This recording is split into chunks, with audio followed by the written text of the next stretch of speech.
Okay, so if any of you are watching this pod, I'm Jake, and I'm here with Audrey, my wife. Hi. And hi. This is our front yard. Um, just a rough drawing of how we want it to look, and we got to figure out what we're gonna plant. And what we're trying to do is some companion planting, and Audrey knows a lot. She got a cool book. It's probably not in front of her. I think you have it. Have it.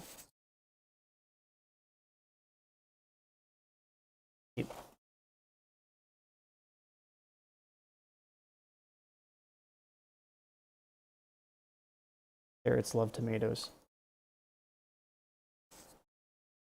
Funny enough, they have tomatoes and carrots in all three of these beds. So these are 4 foot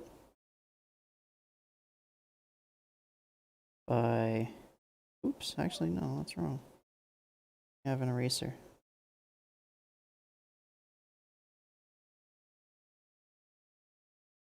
8 feet by 4 foot. Uh, so they're pretty big. These four already have one season. Two, actually. Oh, two, you're right. What do we grow in the first? I didn't have a whole lot of success that first season. Um, I tried to grow beans several times and without success. And um, I think squash did okay. I'm having trouble remembering. I think a big part of the problem was that we had filled the beds with a lot of not fully aged manure, and that caused it to be too high in what? Nitrogen? Probably. And certain plants like beans, for example, are nitrogen fixers. So it was like too high in nitrogen for the beans to even grow. And then we had a lot of problems with cutworms.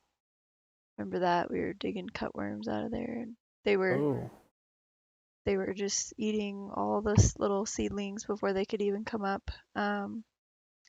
We did grow some zucchini. I think some summer squash. That was that first bed that ended up being the patty pan squashes that came up. That was from the compost that we put in that wasn't fully composted too, so that was kind of fun. Yeah, it was all a big experiment that first season, and then when we did this most recent season, um, there was some existing soil, and then it was much more balanced out because we added a lot of topsoil and some compost to it, but it was mostly more just adding more topsoil and that. And then I think I added some, what was it called, perlite or vermiculite, to help with drainage. And we drilled holes too, didn't we? drilled holes in what? We had to puncture the cardboard. Oh, we put cardboard down and then topsoil on top of that to try to block the weeds. That didn't work. Um, Well, it worked it worked some. too well. It worked, yeah. We had to poke holes through the cardboard because yeah, the roots weren't able to get through it. But then I poked holes through. I think that furthest bed closest to the sidewalk. I One. Yeah, I did not put This one. yes, I did not put cardboard on that one. I just planted seeds directly. I put the topsoil right on top, and then I planted from seed the zucchini, summer squash, and then in the middle the two giant pumpkin, which were super awesome. They did super well. And the squash just totally grew fine, even though the bindweed did come up and it came up pretty hardcore, but the squash grew so big that it didn't get bothered by the bindweed. Yeah, so the cutworms um, might be really good food for the chickens. I don't know if they get down deep enough. I know they scratch. The But do they scratch for cutworms? Oh, sure. Yeah. Sure. So we have some ammo for next season.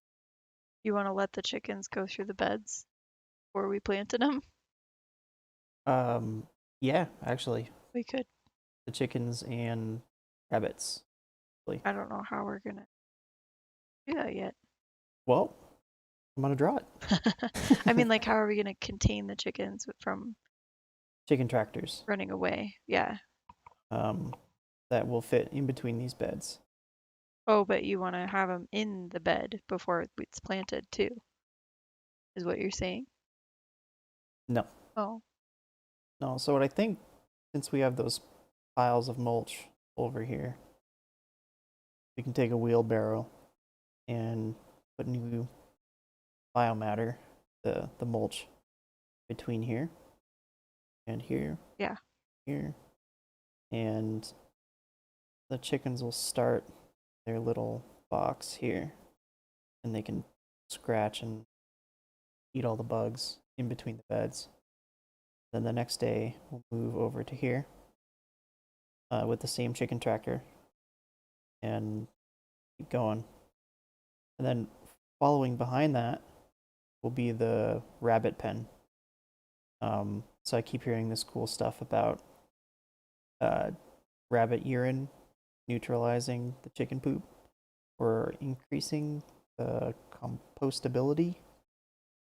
Um, which is why I explained the straw. Yeah.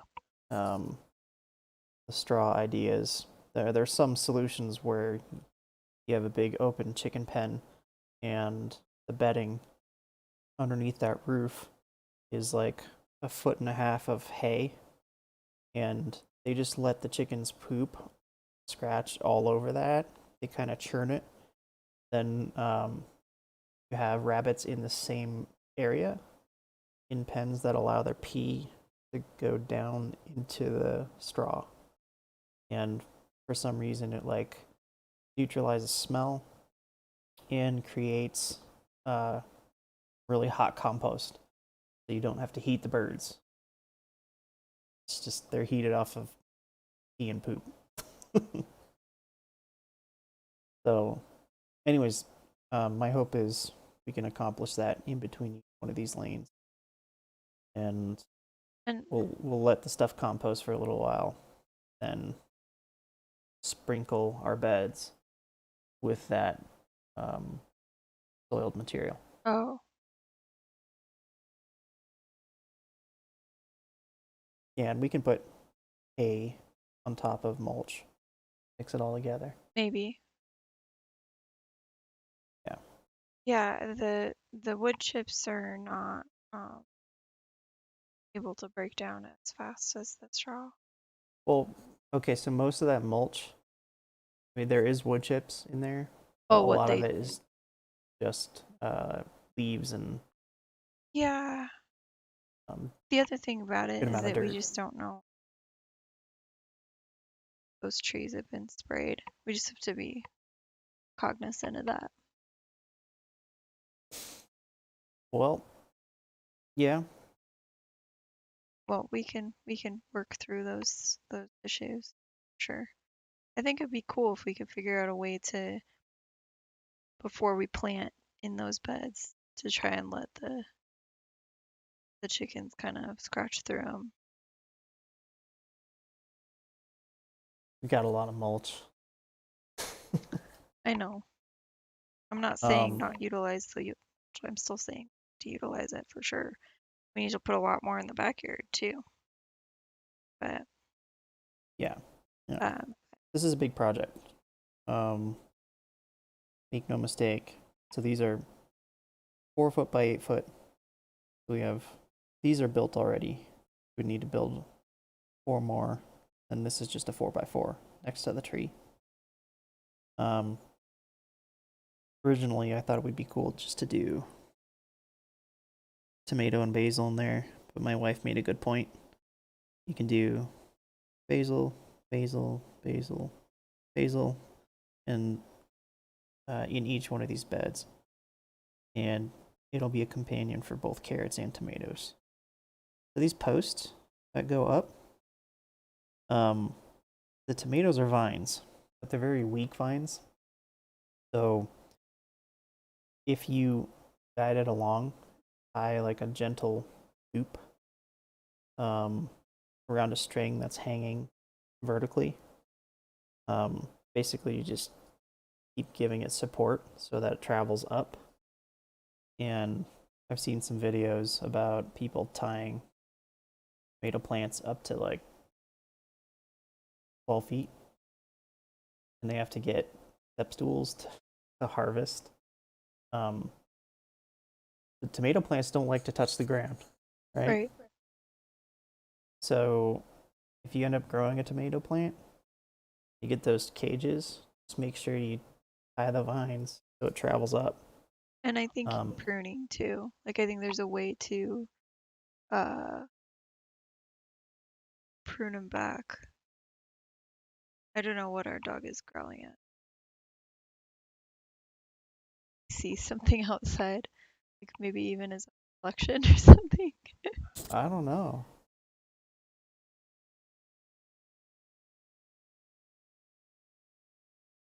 What the hell is he? I'll check.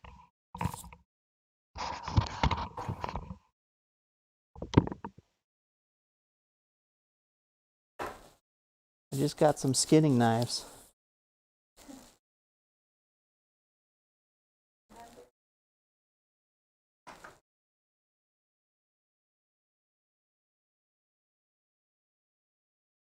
Got an intruder going after our chickens.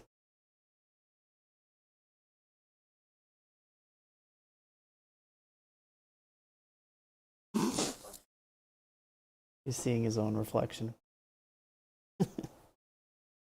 Okay, so you plant the tomatoes in the middle and it travels up the strings.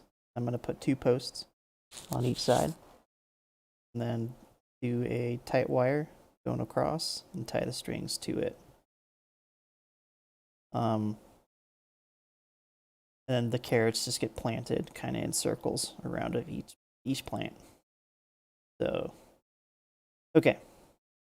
The question is, we got tomato, carrots, and basil in each one of these beds because the most sunlight hits these, and tomatoes need lots of sun.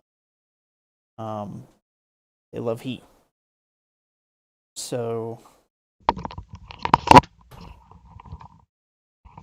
what are we gonna do in these beds?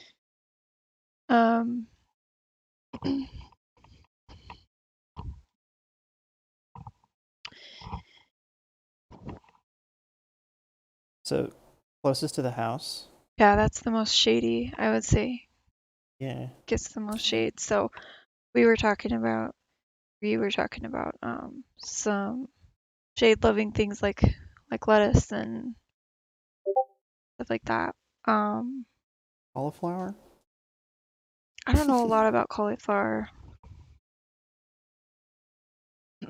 We could try. I feel like it's one of those crops that's really hard to keep pests out of. Same with broccoli. Brussels sprouts. Lavender. Yeah, but the thing about lavender is that it takes a long time to establish. So even if we bought a lavender start, which are expensive, by the way, it would be really small. It wouldn't do a whole lot initially. The cool thing about the borage is that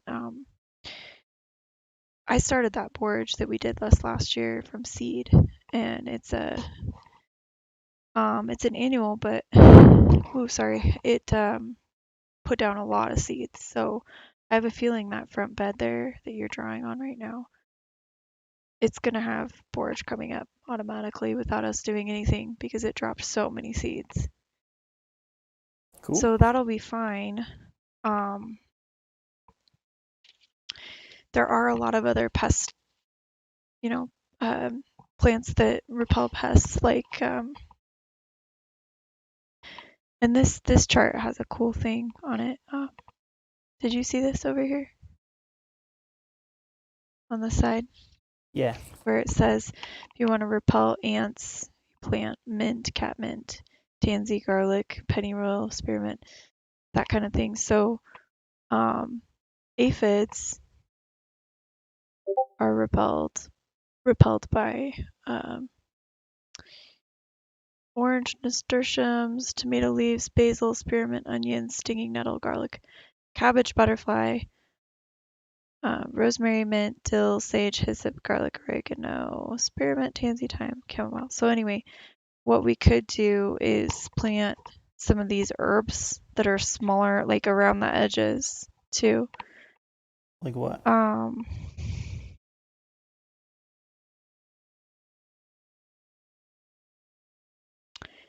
I mean, I'd like some rosemary, dill, maybe, oregano. Some of them are perennials though.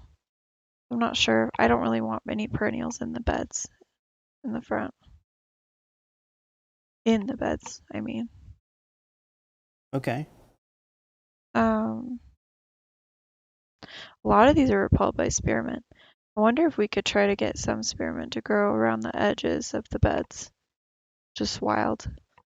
We have some spearmint in the back that we just started. Okay. So that'd be really cool. This is interesting. It says mildew. I don't know if Purposely cause mildew to grow. no, like these things repel the mildew. Oh. Chives, dried sage, and nettle. And then, do you remember the? Chives. Yeah, I was thinking chives. So remember the zucchini and the squash plants got that powdery look on the leaves. That's called powdery mildew. And Yeah. it does damage the leaves. So if we could avoid that, the Okay, plant so would be what healthier. was the plant? Chives with squash if we can, but I don't think we'll do squash in that first bed. I'm sorry. I'm getting distracted, but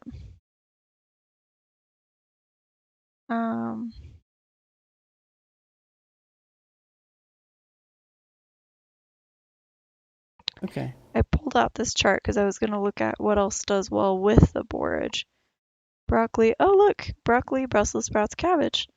So maybe we should try some of those brassicas in that front bed.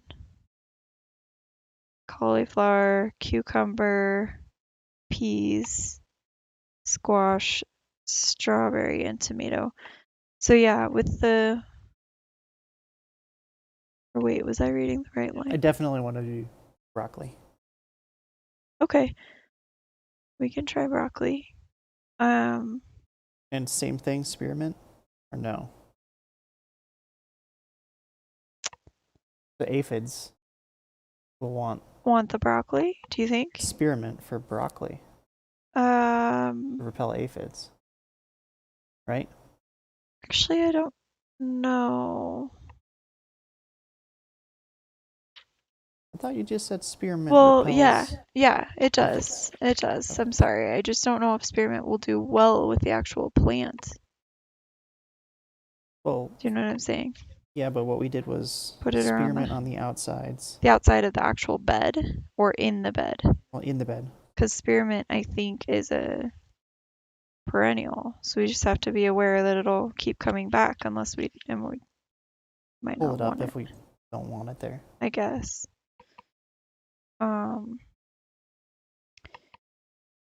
I could read this.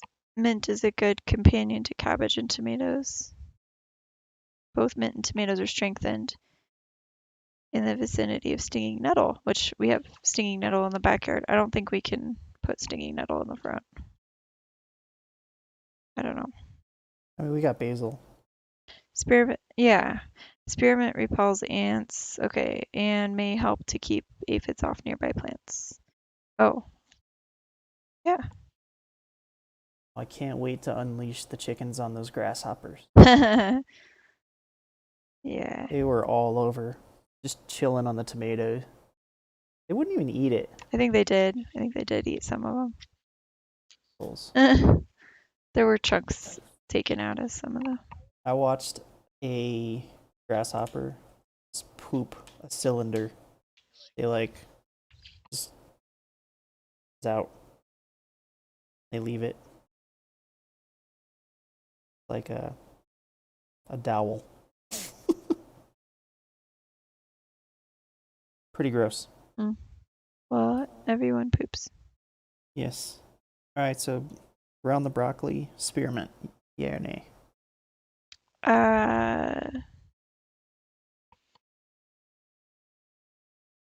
Oh, so why didn't you have broccoli in the first bed too? Or you Because just... we have chives, lettuce, and spearmint. So we can do a lot of things in one bed, you know? Like they're really big beds, and we can do a lot more than one thing. What about the second bed? We're getting to like the not shaded area. So, Right. just so you guys know, the sun comes this way over our house. And then this is our house right here, the front of our house. This right here is the sidewalk to our driveway. This is our garage. This is our concrete driveway. And this is the sidewalk.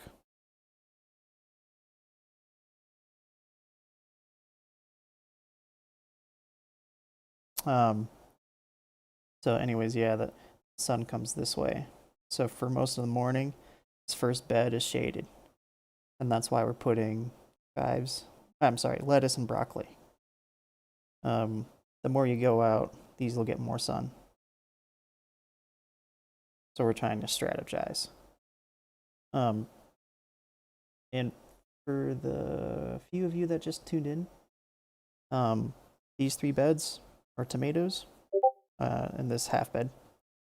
And tomatoes require a lot of sun. Lots of sun. So we put them in the sunniest beds. Yeah. So what do you want to do for number 2? You know, I was thinking I want kale, but I need to look it up and figure out what we could do with it.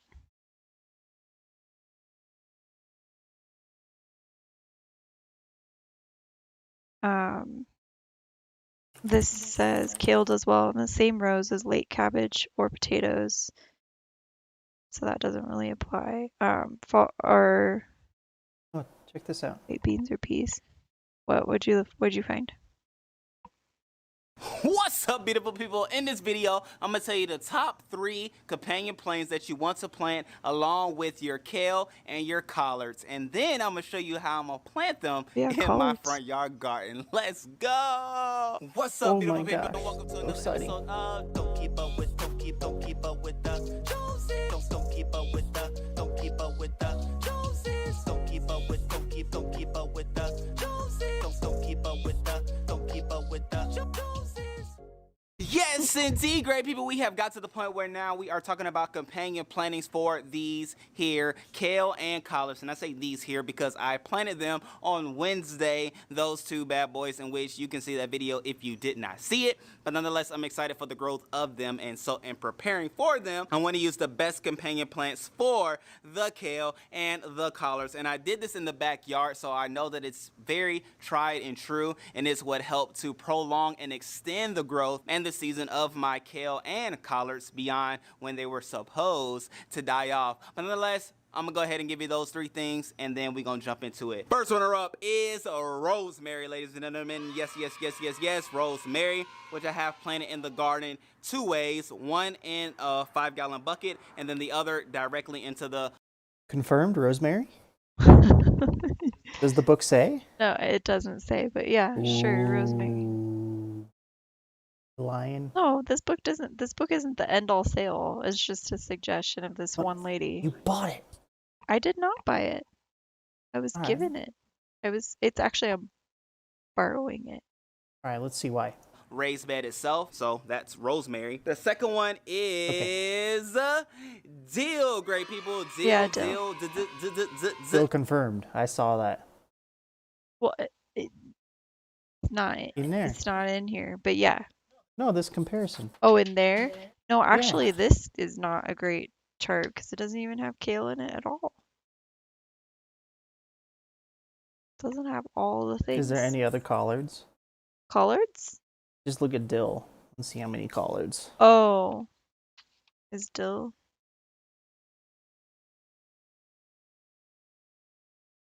You know, this chart is not great.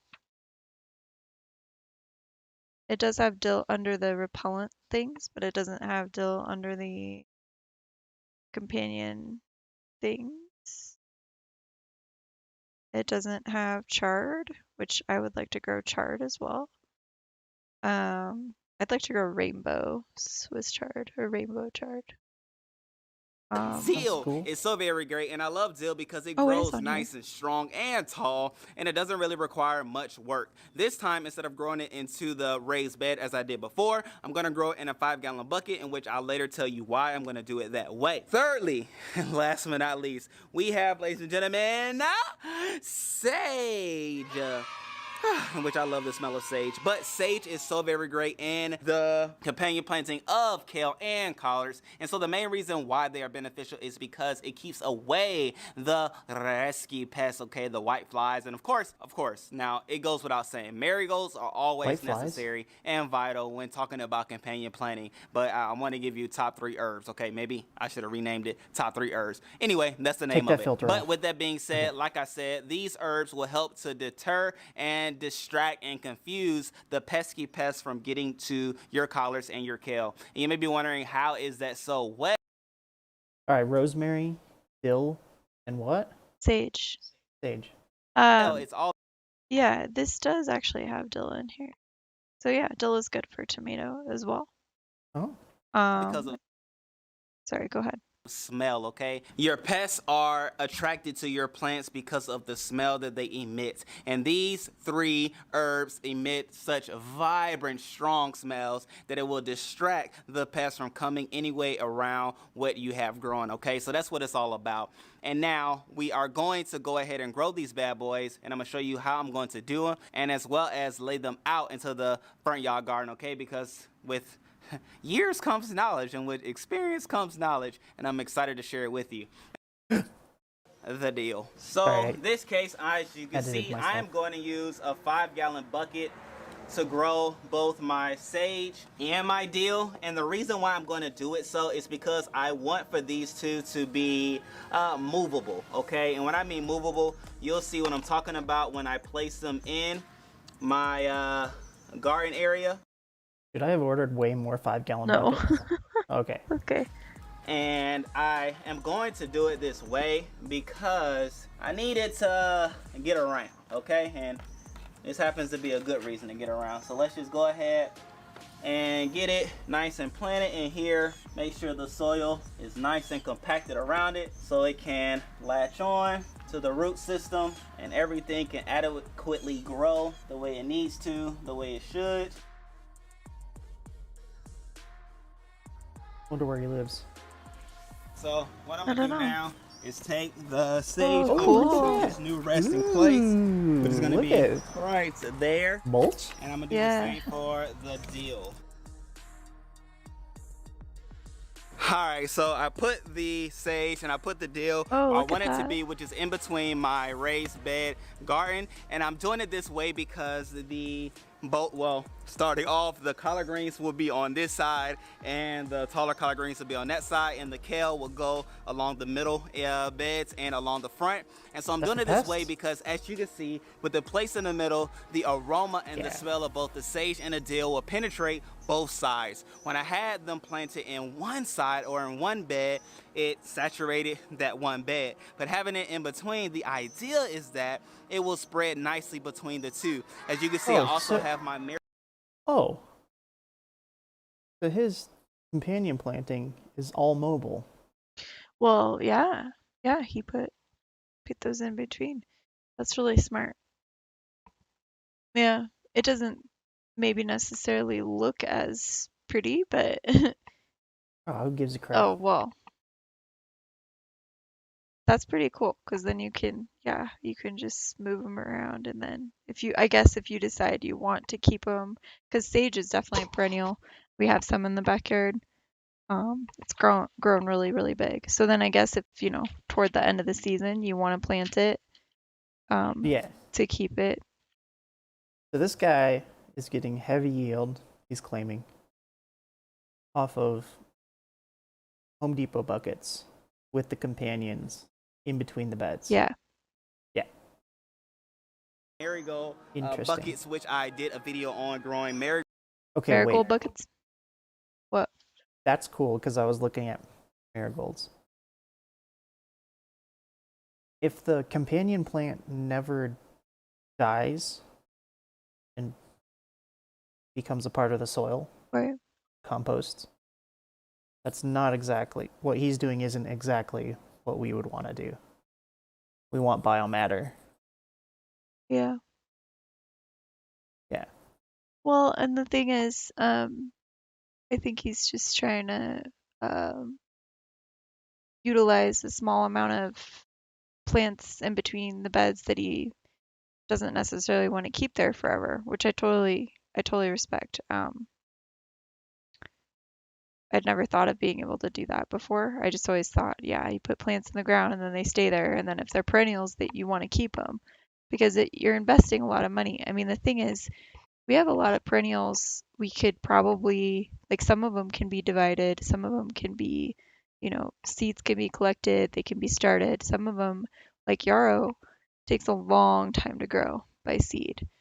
Like more time than we have right now.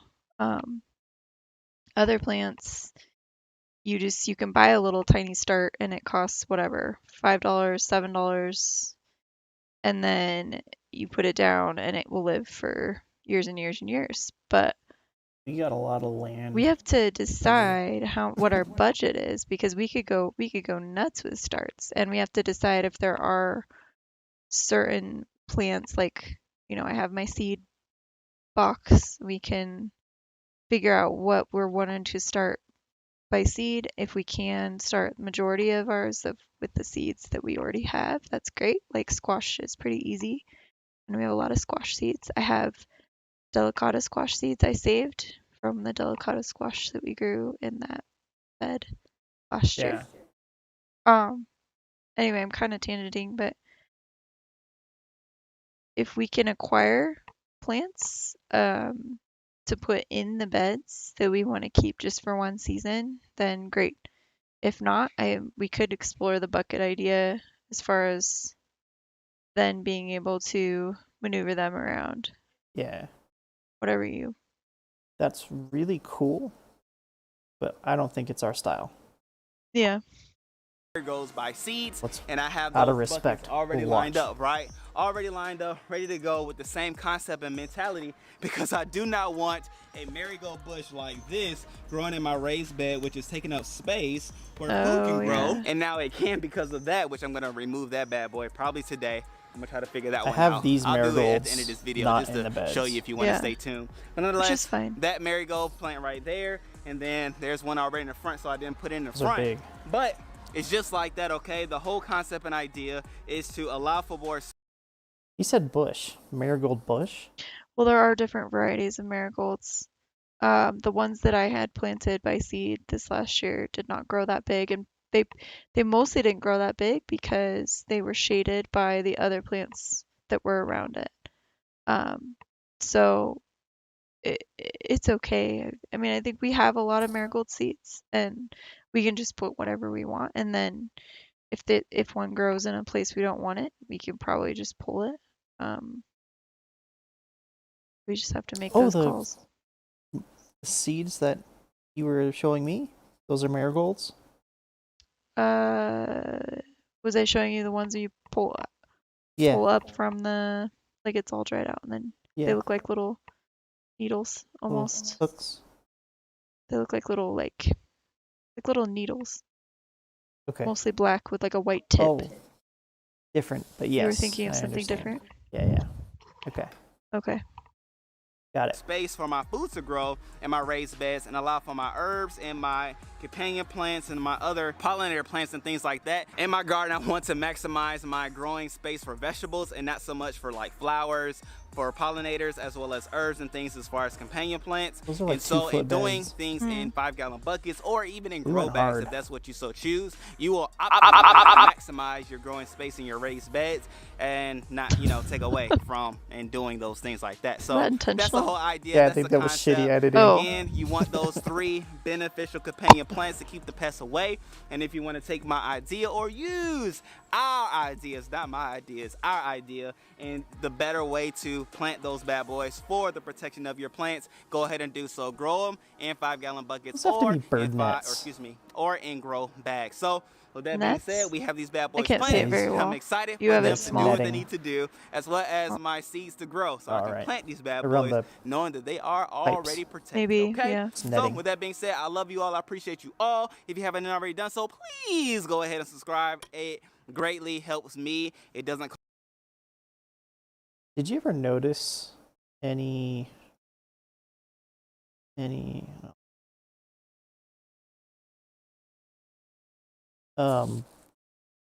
birds going after the garden? I only noticed the sunflowers. Yeah. The crows have come, and that's been mostly after everything was already done, though. Yeah, Like they were in the digging the bed. fall, in the winter, like late fall, then they were coming. The crows were coming. But like as far as like the little chickadees and stuff, they mostly stayed in the backyard with the elderberry bush and the sunflowers and Oh, sunflowers. sunflowers. Sunflowers.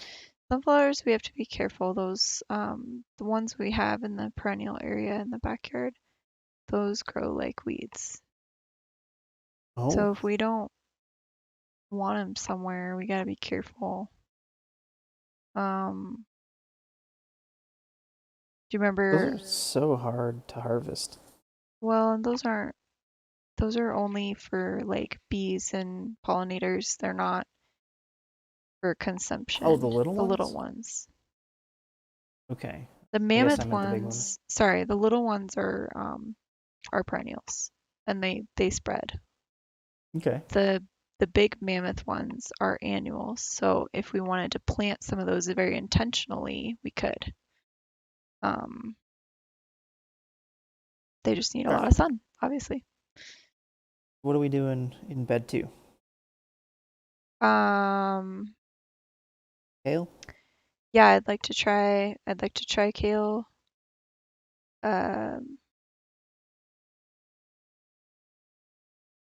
And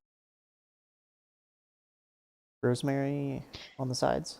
We can try rosemary. Like to try Swiss chard.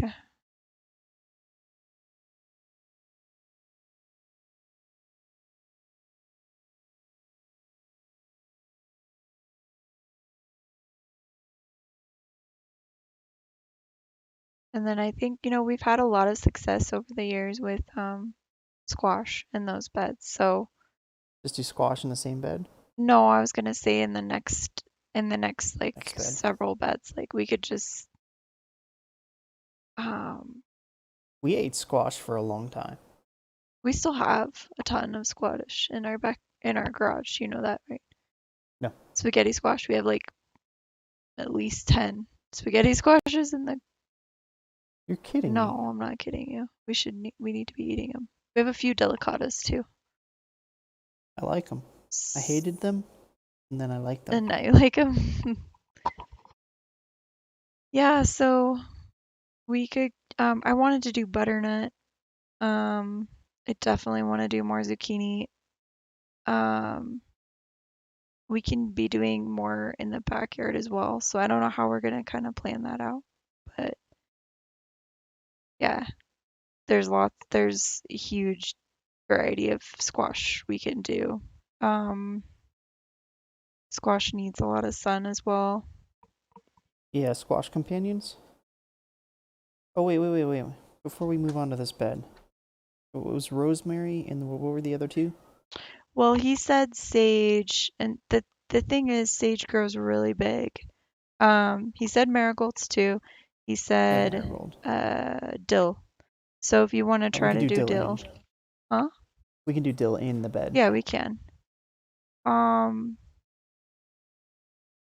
The other thing, uh, coriander isn't. So this says coriander slash dill. Um, Ooh, this is pretty stacked. We got borage, rosemary, dill, and marigold. The borage is pollinators, and then marigold is pollinator and pest repellent. yeah. Dill, pest repellent. Rosemary, pest repellent. Yeah, it'll be fine. I don't think I want to do sage in the front anyway. It's because I Okay. know it'll grow really huge. All right. Bed 3. Squash. Yeah. What are we doing to protect squash? You said the anti-mildew. Oh, that was the chives. But, Well, we got chives on the first bed too. yeah, we don't need to do. I'm down for more Okay, chives. all right. They're not huge. Yeah, they. Are under soil too, right?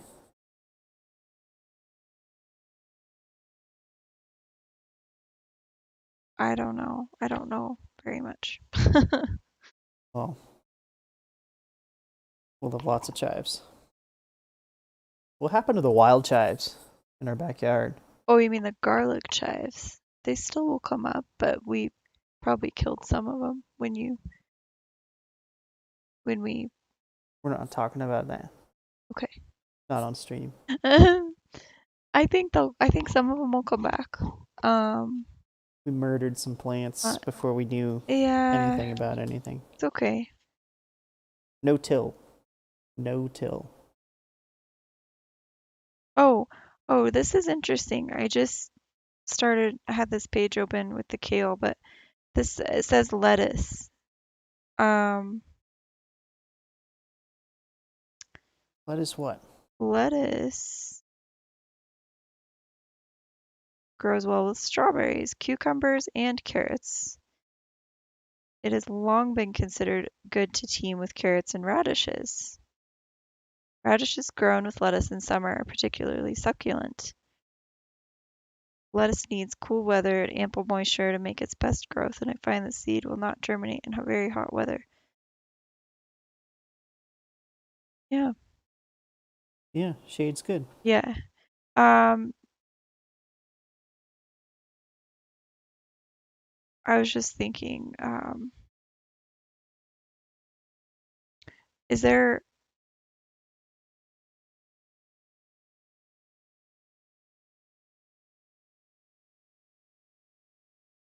well, is there a reason why you really want to do just the three, like same exact beds, copy for copy on that right hand side? I mean, because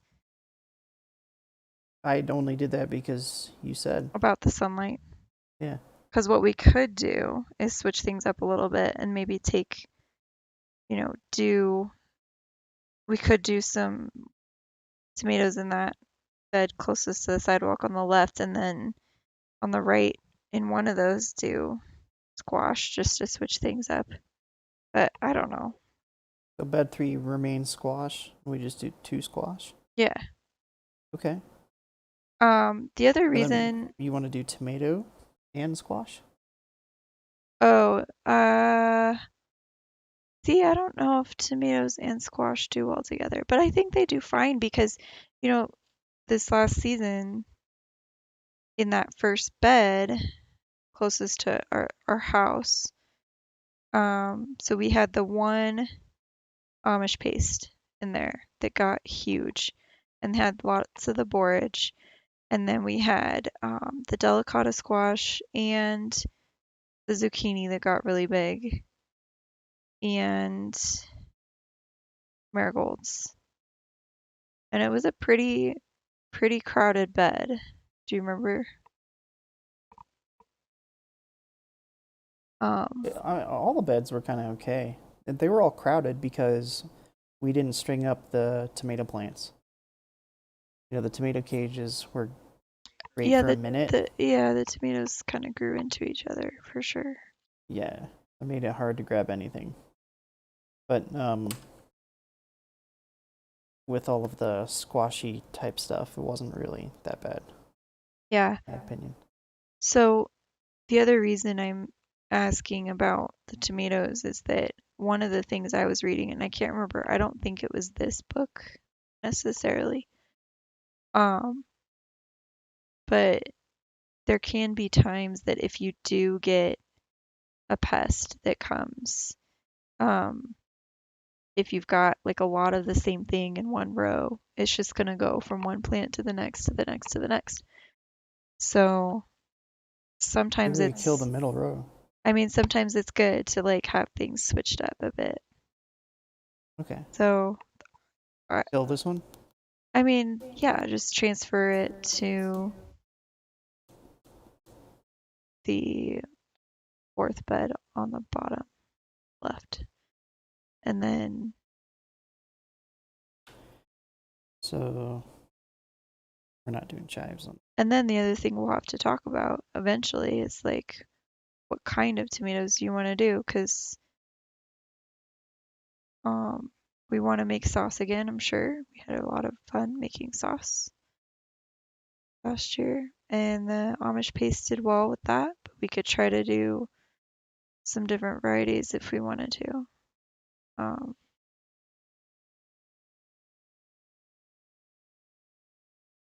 We didn't really have a huge pest problem with tomatoes. We didn't. Oh. Not too bad. I think what happened was some inconsistency with watering. And what's cool is that you bought those timers. We didn't utilize. Maybe we can utilize some. Oh, we'll have to Yeah. with this. This will be impossible for one person to Yeah. just. And then the thing is like overwatering, underwatering. It makes a Yeah. huge difference in the growth. And then yeah, we can utilize the timer, but we also will be cognizant of times that it does rain and therefore, not allowing it to go off during Yeah, I the don't. rain. I don't want to tangent too Yeah, hard. sorry. But Um, I'm redirecting water oh, right here, yeah, okay. and there's going to be different valves we can turn on and off, and that'll activate zones. Okay. Oh, that's what the Z. I was wondering what you were doing there. Cool. Okay. Yeah, you'll turn on the water for zone 5, zone 4, zone 3, Okay. zone 1. Cool. And zone 5 is covering this marigold bush. If we do anything around there, Okay. I don't know. Yeah, I don't know either. How about peppers? Do you want any peppers? Sure. Okay. Like peppers. You do? What's up? With that looks Russian. Hi, friend.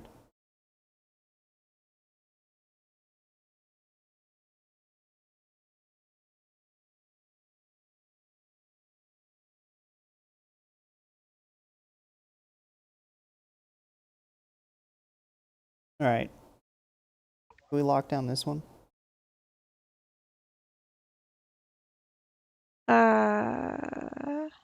Third bed. Chives, squash, chives, forage, marigold. Anything else in the bed? I don't think so, because the thing is, if we have like even 2 different kinds of squash in there or 3, like it just they get so big. They get so Squash, huge. So I don't squash, necessarily want too much more than that, I guess. squash, squash, squash. Okay. So nothing on the sides? We're just doing chives. Yeah, I don't know.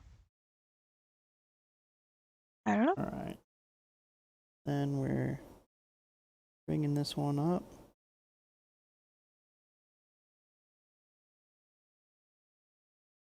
Bringing that tension wire. Excuse me. I'm getting really tired. Okay. We can try to do watermelon. Where? I don't know. We have room in the backyard too for more things. Yeah, keep that in mind. Okay.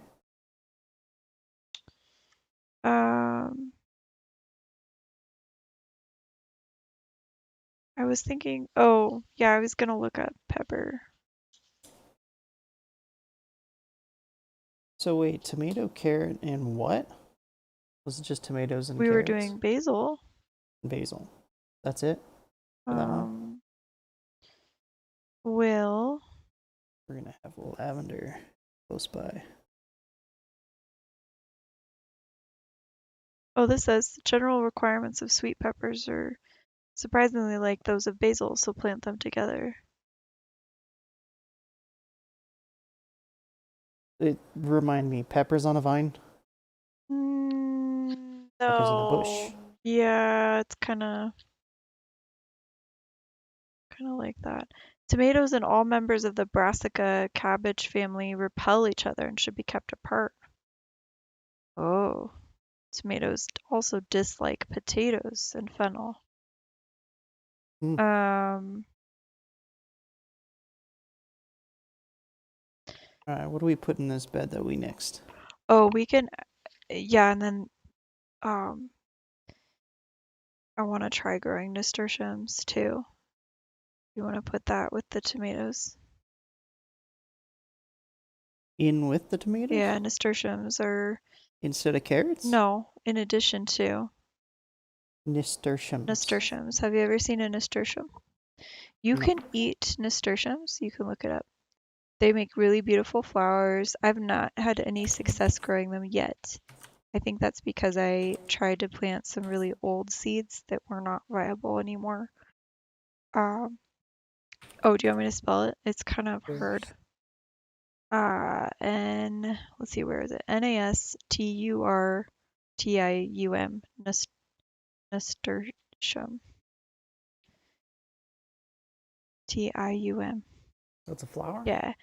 Yeah, really pretty flowers. And then you can eat Oh, this the guy's cool. leaves. I remember him. There's a plant that a lot of us just simply forget to put in our gardens, and it's a fantastic one for a variety of reasons, and that would be nasturtium. Kevin Espiritu here from Epic Gardening, where it's my goal to help you grow a greener thumb and grow this amazing nasturtium here. I'll be honest, I really undervalued this crop when I was just starting out. I was focusing on the pure edible crops like much of what you see in front of you, the pak choys, the broccolis, the cauliflowers, but this little guy, or in fact big guy, as it gets pretty gnarly, it grows wild here in my climate in San Diego, Is that aloe but vera? it can be cultivated in a garden, and in my opinion, really Behind 'em? should be cultivated in a garden. So in this video, no, we're I going to don't go think through so. exactly how to care for it. In the very end, I'll share with you just a couple extra bonus use cases for nasturtium in your garden that I think you'll really enjoy. So cultivate that like button, and I will personally guarantee that you'll have at least a nasturtium as large as this, if not 2 to 5 times larger. And let's get into the video. The first thing to understand about any plant when we're talking about its care is where did this plant come from, right? Where did it evolve? Well, it evolved in Central and South America, so we're going to map some of the care to that. But all in all, it's actually quite a simple plant to grow. And the coolest part about it is not only do you get these honestly kind of funky looking leaves, sort of like lily pads floating in the air, but you also get these absolutely gorgeous flowers. I have a Bloody Mary nasturtium right here, but there are so many different varieties that provide either a variegated leaf or a different colored flower for just the raw beauty of growing nasturtiums. You can grow them, like I said, for almost any purpose in the garden. If you're an ornamental gardener and you just like the beauty of them, then I've got some varieties for you. So the first one is Apricot nasturtium. That's just a floral difference. The flower is going to have sort of a light orangish cream look, much like the texture of an apricot. If you want a more moody look, then go with Black Velvet. As the name implies, the flowers are dark red technically, but they can look black.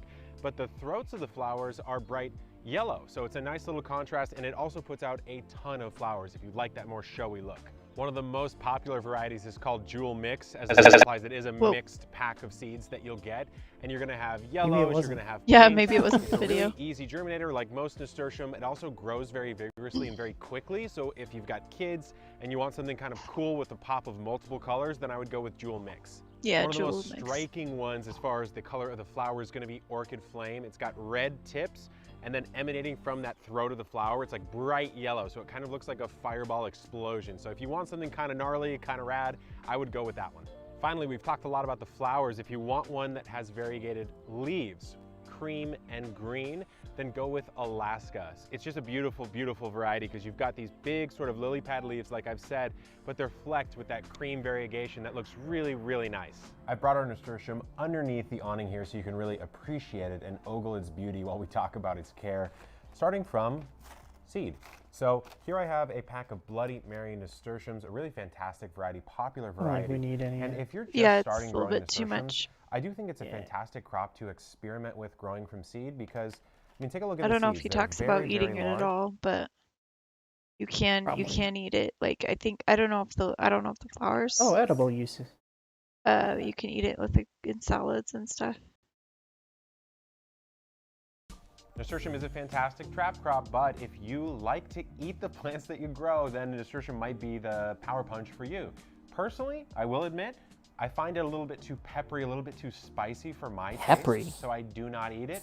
There's one application I do eat it in, and I will share that with you. But the leaves, you can just take the leaf off, a big fan leaf like this, and use it as a wrap. In fact, my friend Bren, what she does is she'll just make little sandwiches out of it. So I'll show you her little recipe right here.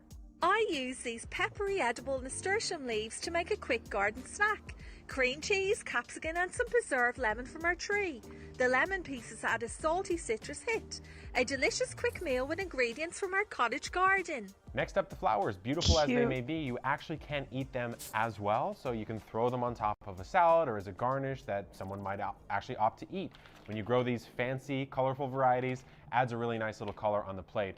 But the application of nasturtiums that I personally, number one, can tolerate, number two, actually really like, would be nasturtium capers, where you take the unripe seed pod, so not one that's dried and ready to be saved and replanted, but one that is still a little bit tender. You pluck those off and you can actually pickle them, and they really have a similar taste to capers, which is a completely different plant. I found out about this from my friend Anne. I was at her house. We were doing a potluck during my survival challenge in 2019 where I was trying to live off of my garden. And this was like the best treat I could have ever had that weekend because I had been eating like potatoes for 2 weeks straight and like maybe some eggs and some kumquats or something. And these nasturtium capers were absolutely fantastic. So if you want to get a little crazy and pickle, you can even do that with nasturtium, which is why it's such a versatile plant. As you're picking, Cool. That's a pretty crazy challenge. Yeah, no kidding. All right, I'll sub. I watched that was same guy that does the microgreens Yeah, in his shed. yeah, for sure. Remember?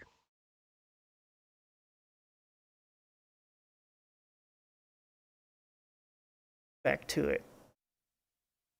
It's me.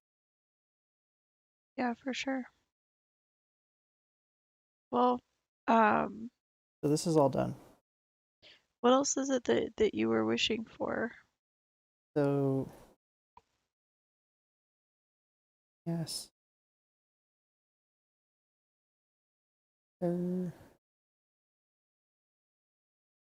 Yeah.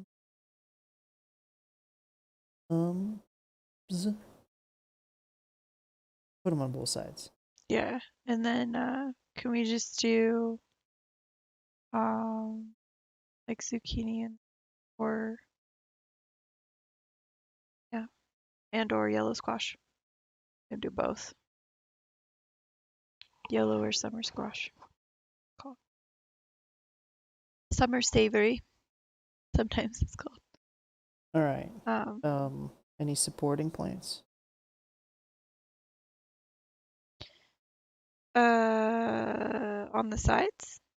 Mm-hmm. Well, I mean, we talked about doing lamb's ear along the edges of our yard, but that's not necessarily a supporting plant. It'll just, we can do,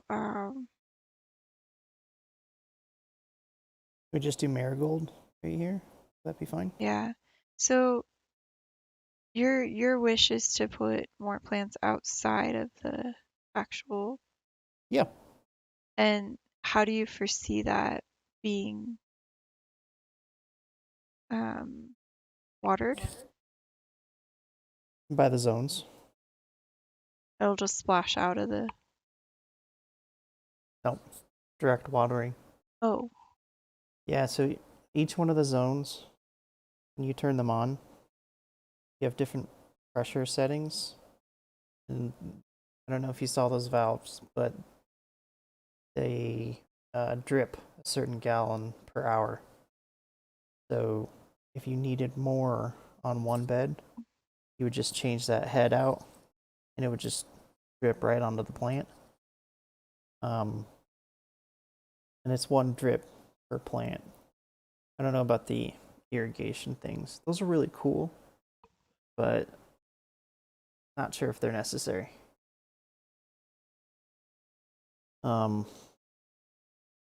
But anyways, each zone will take care of all our plants, and we just change out the heads for whatever plant we're trying to water.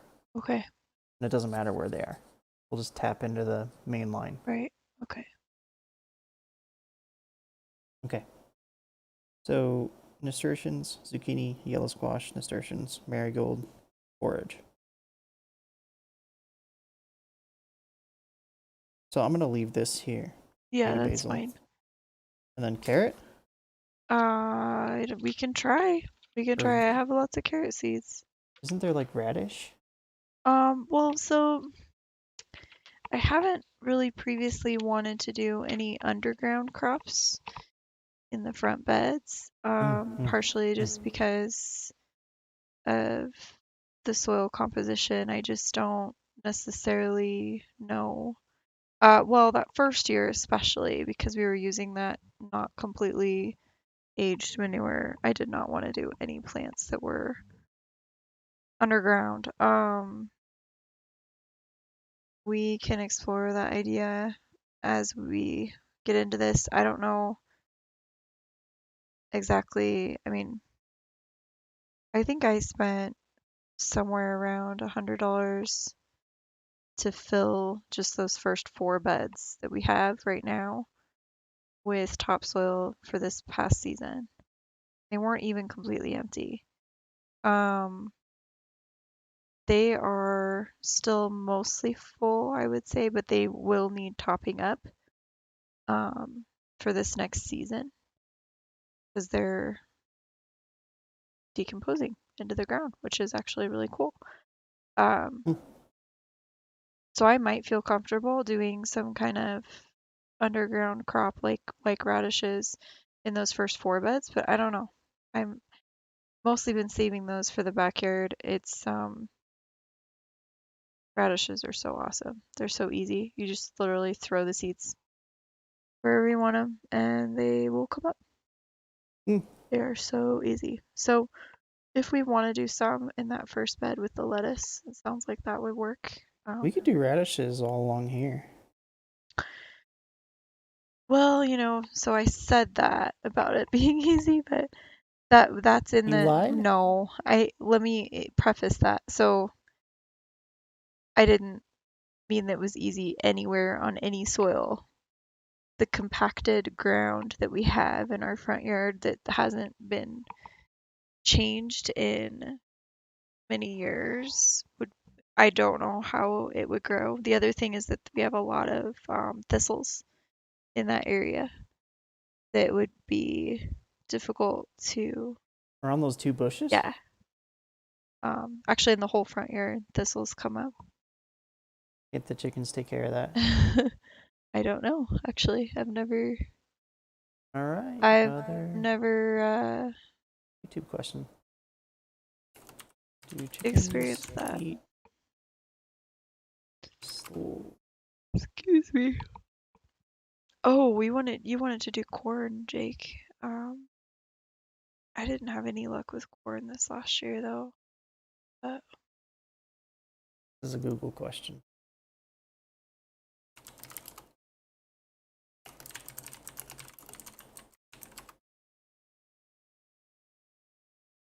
I think they will eat thistles.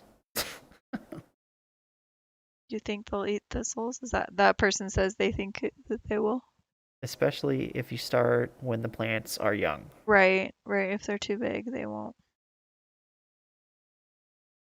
Yeah.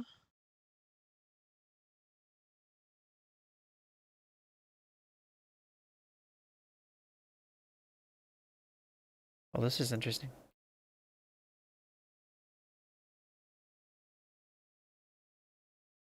Gosh, thistles are real. Yeah, they're similar. We've talked about bindweed and how it grows underground and it like connects underground and it's really like tap roots go down like 20 feet into the ground. Thistles are similar. They grow sideways. Like they grow down and then they go sideways like horizontal. Yeah. And there are different varieties of thistles. I don't know what you're looking at right now. I can't hardly see that. Some thistles, like that one, might actually be beneficial and are not invasive. Looks cool. And they have Looks scary. they have the really beautiful blossoms that are good for bees. Um, but I can't remember Canada thistle that just like grows really bad weed. Oh, Canada. Yeah, it is extremely difficult to get rid of. Um, and I'm sure it's serving a purpose in our yard. I'm not sure exactly what purpose that is, but Mm, the mm. thing is, I just don't enjoy stepping on it. And I really worry more about our kids because they like to go barefoot and they have gotten thistles in their feet and they don't like, it's not pleasant. Yeah. All right. So, So what are we doing in this last bed? I was just remembering that you wanted to do corn. Corn in the bed? We could try it. I tried to grow corn. I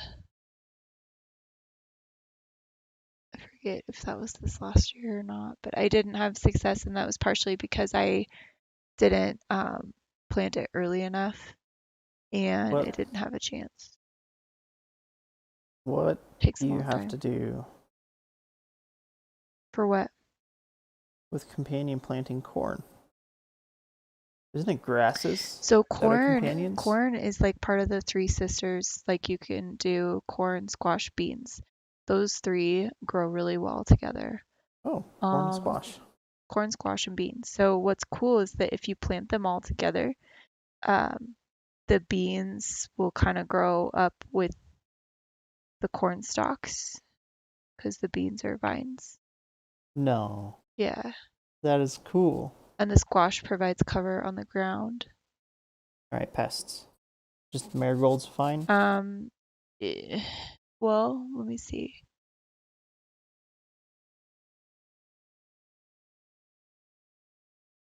Uh,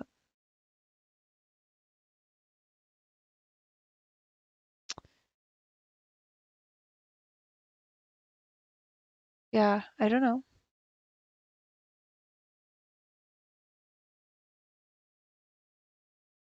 Yeah, I think a big part of this is planning it out, but it's also knowing what we can budget out. And right now we do have a lot of marigold seeds. So to be able to say, yeah, we can just do marigolds because we have the seeds already will help us in the long run for right now. I don't know of any other, Yeah, we have marigold and borage, yeah. like cray cray.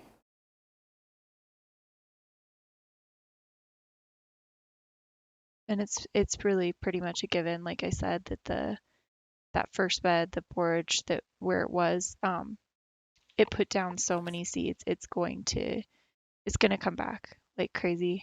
We might even have to pull some of it where we don't want it because it'll take over that whole bed if we let it. So,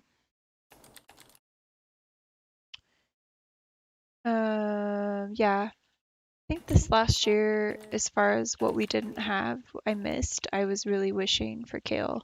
So I'm excited about growing that. I'm excited about growing this with chard.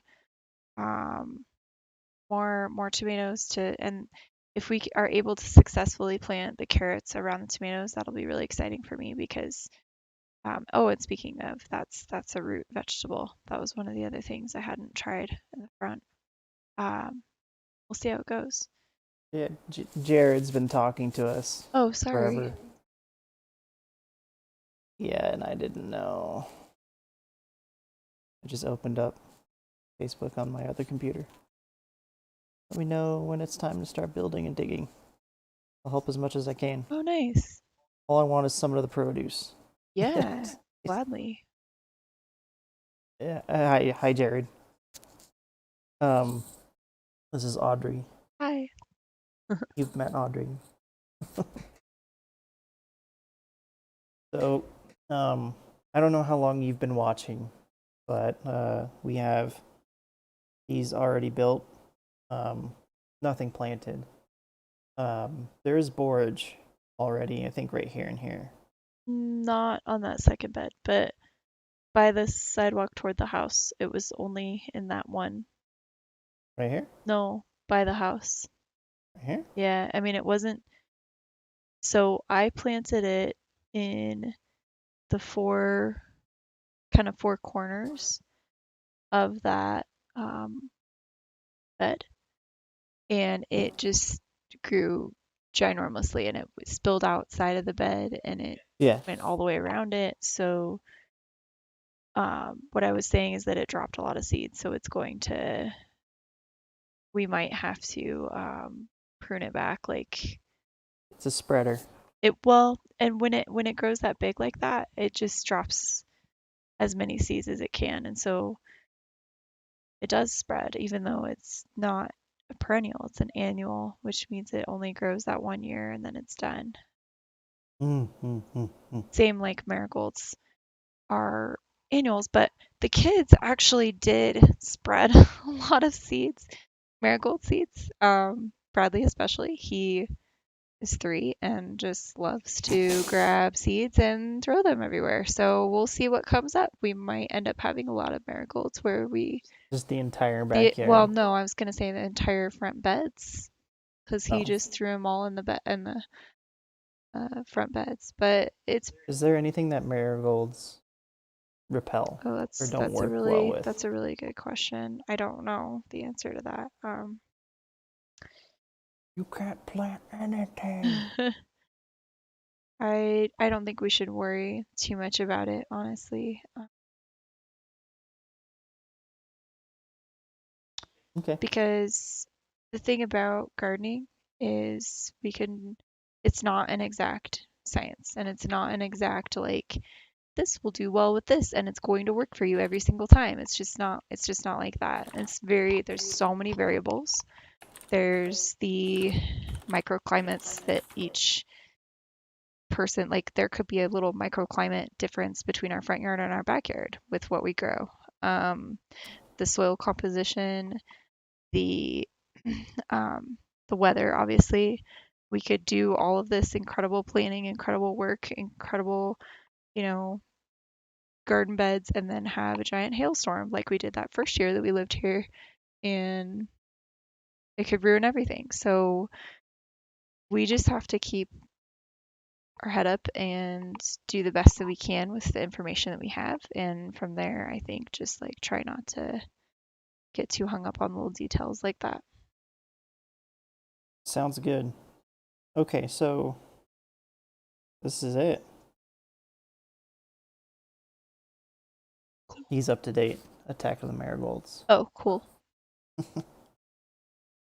So, with these zones, I'm basically doing 5 zones total. So we'll have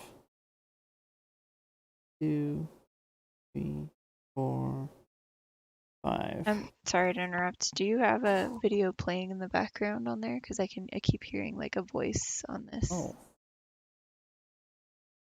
Bad. Okay, thanks. On here? I don't know where it was. I just could hear somebody talking. Here? I don't know. Thanks. It Now it's on? stopped, yeah. Oh, okay. Not bad. No worries. Not bad. So Jared works at Home Depot. Cool beans. He's going to get us all of our lumber at a massive discount. I don't know if you're telling the truth right now. Partly. We have some wood we can still utilize as well that we already have. We need 4x4s. If they're just chucking 4x4s Yeah, in the garbage. it does not have to be perfect. Like it could be dinged in. Did you tell about how we made those first beds with the wood we got? Yes. I don't think we'll be able to do this anymore ever again, by the way. Probably not, unfortunately. But was it 3 years ago? 2 seasons ago when we first started. So Okay. 2 years ago. So 2 years ago, I found a guy. This is pre-pandemic. That would have been spring of 2019, right? Or no, wait, it would have been spring of 2020. Yeah, it was that pandemic year that we started, wasn't it? Yeah. Oh, it was right when it started. It was right when it started. Yeah. That was why, Okay, because you were fence guy. home. Sorry, go ahead. He demos fences, and he tries to sell the used wood. I think we paid $200 for a crap load of 2x4s and 4x4s. That's what I built the kids' little playhouse. It's not little, it's huge. And then all 4 of those beds that stacked 4x4s, kind of Lincoln logged. It was a fun project. Yeah, it was awesome. And you built our amazing picnic table as well out of that wood. Out of the same wood? Yeah. Oh. Yeah, totally badass. Oh, he works at Best Buy now. Oh. Yeah. Probably less wood Well, there. if Best Buy's throwing away 2x4s, save them for us, okay? Probably not. We'll take old TV frames, make flower beds out of them. Yeah. I thought you were working at Home Depot. Is this a recent thing? You left, went to Best Buy? I'll let that saturate delay. Okay. So I was doing this. We have a pipe T-split ET. It goes here, goes there, or just goes all the way through. E's goes that way, goes that way. 3 goes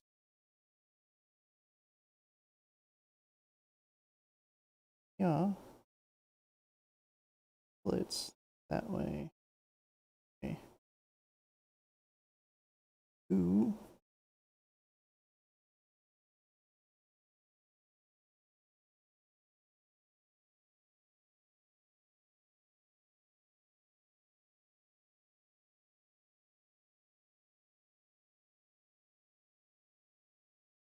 That way.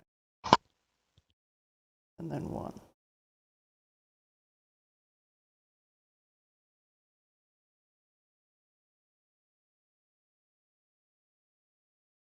one's gonna have the most trouble. Can you guess why? That's the furthest to go. Yep. And a lot to water. So we stand up here and we flip on the valve for 1 and it waters all this. Oh, okay. Let that go, flip that off, flip on 2, waters all that. You keep doing that until everything's water. We could do the solar timers too. Yeah. Just so that we never have to actually physically do any valves or anything. Mm. So Okie Home dokie. Depot doesn't even do discount, but they literally toss wood in their can. Ooh. Really? Show me the trash can. Dumpster diving. Yeah, hell yeah. I hate that with corporations, how they just do that. They just get rid of stuff. I worked for Starbucks and they just like, oh, this is old, whatever, and they throw it in the trash. Yeah, And they can't sell bent boards. Nobody's gonna buy that. oh, got you. I don't know, like remnants. I'm sure there's lots of remnants. Yeah, because they do cuts Jared. and stuff. Maybe Jared knows. That makes Got sense. the inside scoop. No pressure to share if you don't feel comfortable. But he doesn't work there anymore. I know, I just Give us the deep, dark secrets. What's up? I don't speak that language, but it looks really cool. Thank you. Thank you for watching. Okay, so down here, zone 1, yeah, we can. Yeah. we're gonna do all. This is a perennial thing that Audrey's doing, whatever she wants there. Yeah. And then these are. Why am I forgetting the name? We talked about lamb's ear. We didn't plant that yet. Lamb's ear in the front. I'm not certain how that will look precisely. And then what are the bee attractors? Well, you wanted to do a lot more lavender, Lavender. but like I said, lavender grows pretty slowly. So we can try to get some established. I think another there's a lot of other successful plants we could do, like Russian sage will grow really big and it will attract a lot of pollinators. Okay. And it looks very similar to lavender, really beautiful purple flowers. Yeah, Russian sage would be great. I'd like more salvia. I think it's just so beautiful. And I really love the lupine I did too. It was really pretty, but I don't know. That's just more about looks and pollinating versus Salvia sounds like a weed. salvia is not a weed. You know what I'm saying? No, Like the. no. It's just really pretty.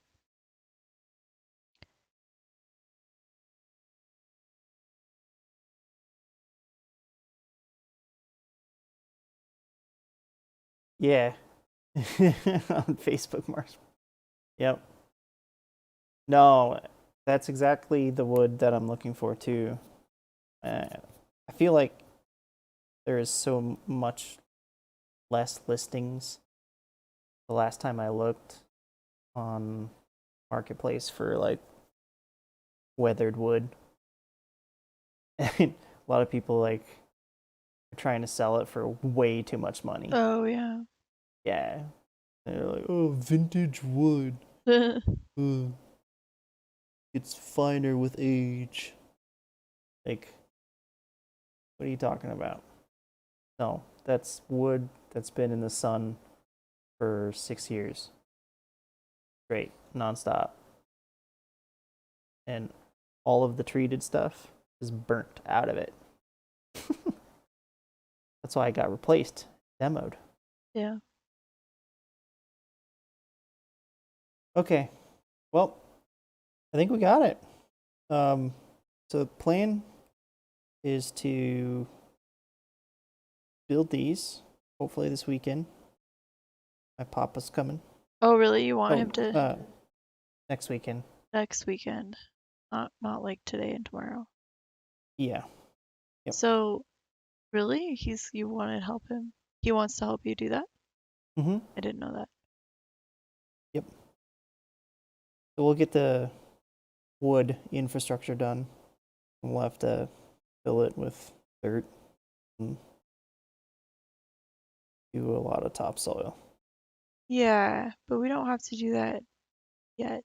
I mean, we're not gonna be planting in this until probably May.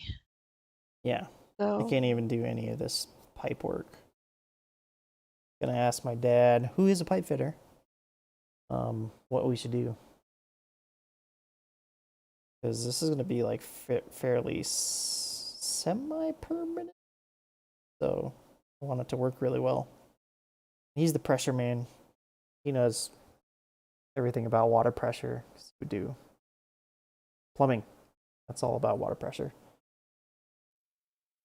So it'll be good to ask him. And then chicken tractors. That's the other thing. I don't know if I'm gonna tackle that with my dad, but basically we want to take the chickens. This is our side gate right here, and walks back our backyard. This is our backyard touched area right there. We want to take those chickens out through here and let them graze in between the beds. Poop in the mulch, poop in the straw that we're going to put down. Maybe let that become hot compost and put it into the beds for some nitrogen. Nitrogen, right? yeah, maybe we'll see how it goes. Yeah. So the other thing is that uh, it's not immediately compost. You know, it takes time to break down and become actual compost, and it needs carbon too. Nitrogen and carbon and Yeah, plants bring the carbon down into the soil. yeah. So anyways, so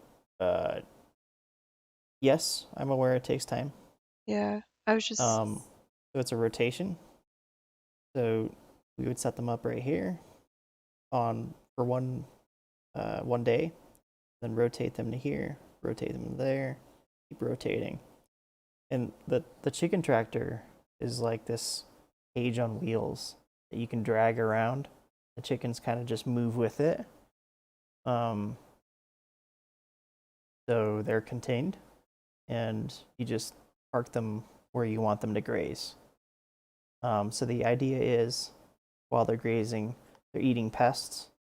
So like in between those beds, they'll be going to town on pests. and they'll eat the weeds too. Yeah, and weeds that we don't want weeding. And the cool thing about that is we're turning weeds into poop, which helps a lot. So if the weeds just keep growing in between the beds, great. That helps. It's free food and it's poop.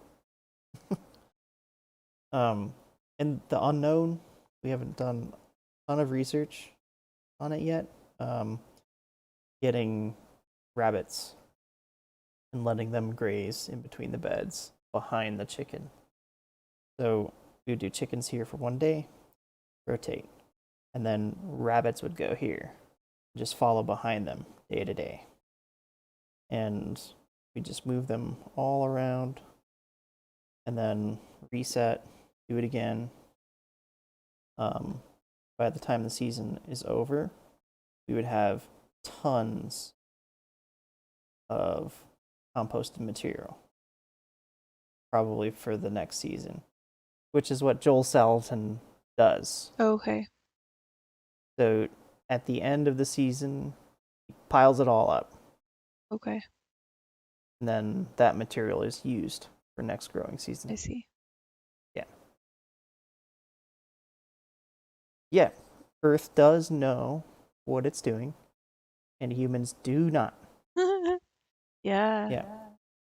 So it's like, I won't go on a huge tangent, but herbicides, fungicides, pesticides. People think they need it.